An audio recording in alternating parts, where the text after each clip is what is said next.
We got an awesome update for you guys today.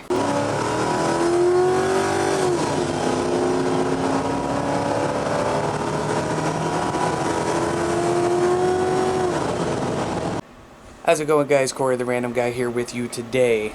We are going to show you just a quick overview of all the updates that we have had here as of late. And I'm going to do videos on each one, but this is just going to be kind of an overview. So instead of just telling you what they are, let's go outside and let's go take a look. Here we go. The Crown Vic is up. It is running. It is running beautiful. I want to thank Norris Automotive in town. I'll put a link to their website in the description below if they have one. But they did a lot of work to this car for me. Got a transmission put in. They fixed a few other things that was wrong. The rear axle's been redone. The brakes have been redone in the back. The stiffness on the steering happened to be the shaft that goes from the steering wheel down to there. That was bad, so they went ahead and changed that. They also gave it an alignment. It is running beautifully. Something else that we actually come across that we will need. I'll show you what we got. This right here, ladies and gentlemen, is a 1994 Dodge Ram 1500. This has the 5.9 liter V8 360 small block 4x4. It doesn't look the prettiest. Yes, it is missing a bumper. Bumper is right there. This got a few issues. Not even a week after we got it, the water pump went out in it, so I had to go get that taken care of, which I did. It works great. It's a little bit rusty, but you know what? We don't care about that. What we care about is this. The bed. 8-foot bed. I picked this thing up for like 1,500 bucks. Everything does work in it. I'm not so sure if air conditioning works in it because, well, it's too cold right now to test it, but the heat works amazing. That was a welcome change to the channel. We still have the Mitsubishi. I'm gonna keep this thing around. This one's actually probably gonna go to my stepdaughter when she gets old enough to drive. We're wanting to do a full-blown solar setup. Well, we decided to go ahead and take it a step further. We went ahead and got a turbine too. 400-watt wind turbine. It's not spinning right now because it's really not windy. It was going yesterday. Problem is, I think the cable that I'm using like an old extension cord. It's like a 14 or 16 gauge wire. Now, if you guys want to go ahead and comment below saying what kind of wire I'm going to need for it to get the maximum potential out of it, then that's fine. I'm going to say probably a 12 gauge cable or even a 10 gauge cable if I can find like an extension cord that's like 10 gauge or something like that. Because it is a 3-phase alternating current coming out of that, which is nice. I only seen a maximum of like 35 watts yesterday, but it's still better than nothing. So that thing will need to be, you know, updated here soon. I don't know if you guys can see that. There you go. The whole shed is just covered in panels right now. The old ones that you see are hooked up. Let's step inside the shed and I'll show you what I got going on in here. Now, forewarning, this shed is a mess, okay? We went ahead and got a storage unit, started taking stuff out of here so that we can have room in here for the whole setup. Let's take you inside. Again, don't mind the mess, and we will show you how I have everything set up. Cable management, still working. All right, first things first. You guys remember seeing this in the videos. Dump load is hooked up right here.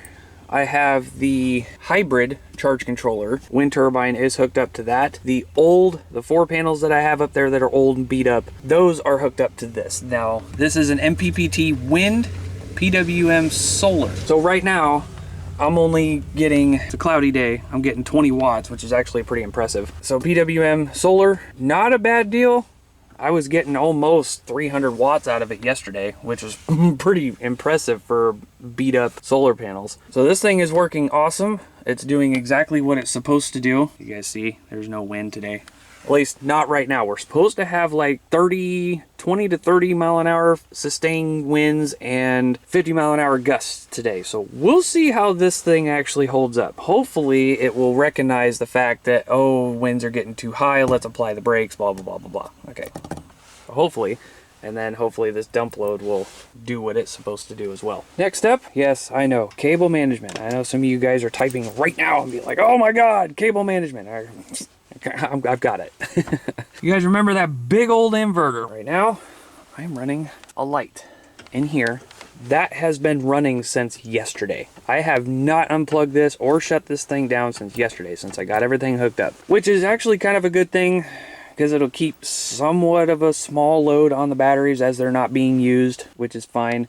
Now, some people said in the reviews for this inverter, these cables suck. Well, I mean, they are really weird. They're like two 6-gauge cables put together, but it's okay because they seem to be working just fine for me. And this little block here is going to go into the house. Once I get some 10-2 wire, I'm going to go from here, and then I'm going to run it to the breaker box in the house and have a manual kick over so that I can apply what this has ready to go to the house in the event of a power outage. This right here, these cables are coming from the new panels. All 8 of them are hooked up to these 2 wires here. This is the MPPT charge controller.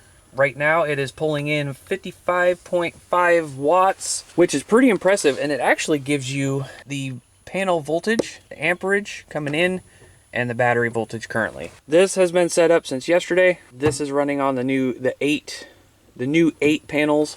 This is running on the 4 old panels that I've had for probably about 10 years or so. So everything seems to be working here so far.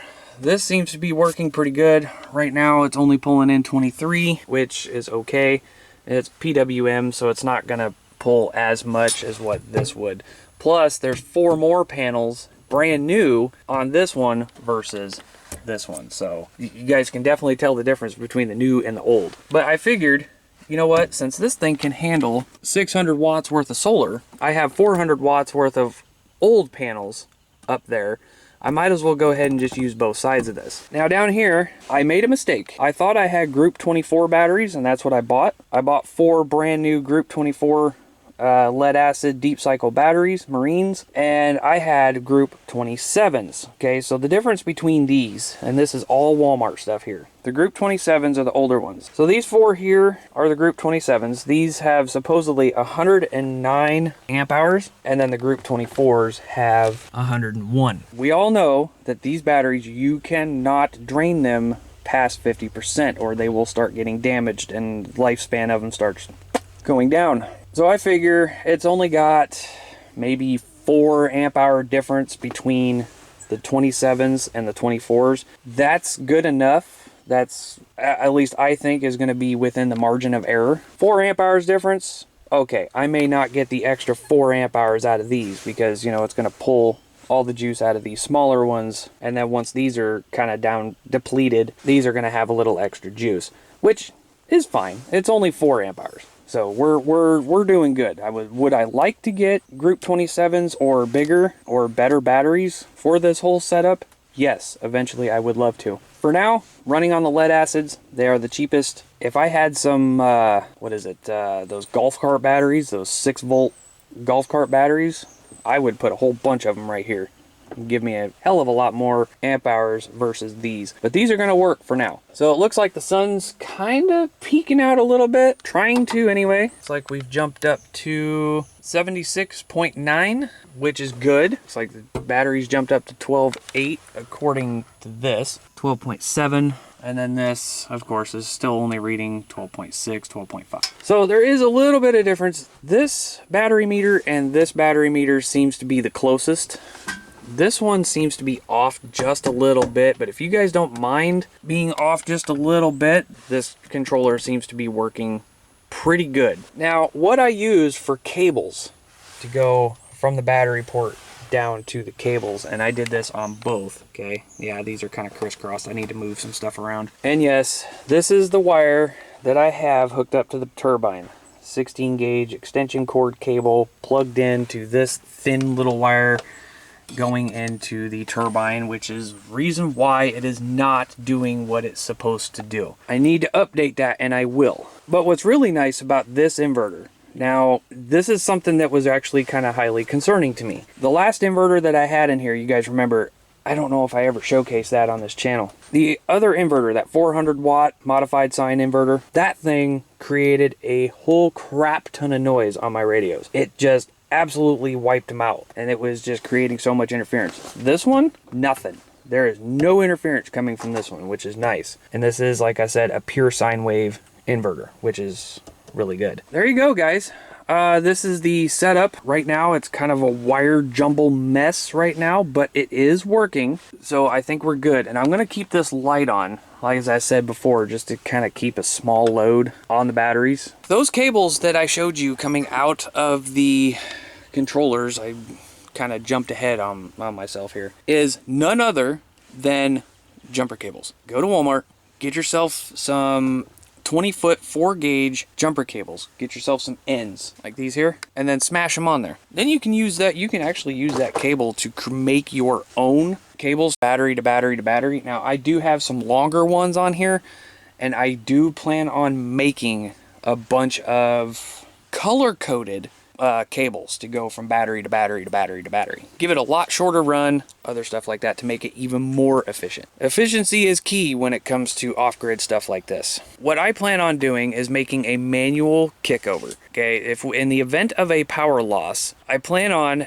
running a 10-2 cable from the inverter, regular house wire, from the inverter, those lugs there, to where my breaker box is. Have a probably 100 amp service sitting there, even though it's only pushing out about 70 amps or so. Anyway, that's going to be going from that breaker to my breaker box. Now, what I'm going to have to do in the event of a power outage is go to the breaker box, shut the main off coming from the grid, shut off the 220 stuff, and then kick the breaker coming from the inverter on to feed power to the breaker box. So we'll see how that plays out. And that's probably going to be a little bit before I can get to that point. You know what? I have power right now, and I'm not really looking to have any power loss at this very moment, at least not until summer. You know how Iowa gets. But right now, everything is put together. The Crown Vic is back. The truck is running. We went ahead and got one of those, and we have all of our stuff caught up. This is amazing, guys. I want to thank everybody on this channel for,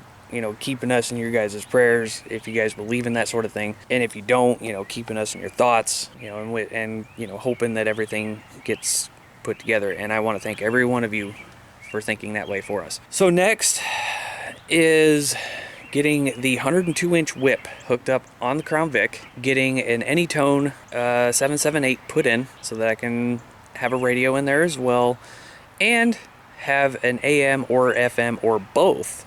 Just an AM FM radio. I found one on Amazon for, I think it was like $100 or something like that. It does AM and FM, and it does other bands too, which is cool. So anyway, guys, stay tuned for that. It is starting to pick up and raining out here, so I'm going to close up the shed and I'm going to get this video uploaded, and we will see you guys on the next video. See ya.